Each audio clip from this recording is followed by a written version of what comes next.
how to lock apps on Android phone.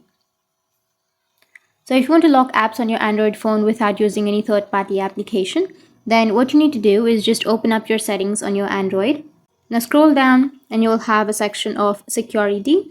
Tap on security, scroll down, go with app encryption or privacy, or you may also have app hiding option, and then you need to enter your password, and here you will have an option to app encrypt, which is you need to add your password.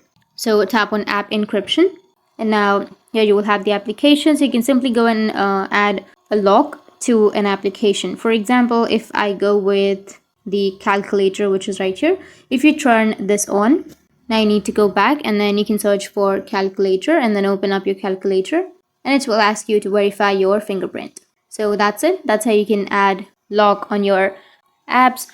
And if you have any questions, feel free to comment below. Thanks for watching.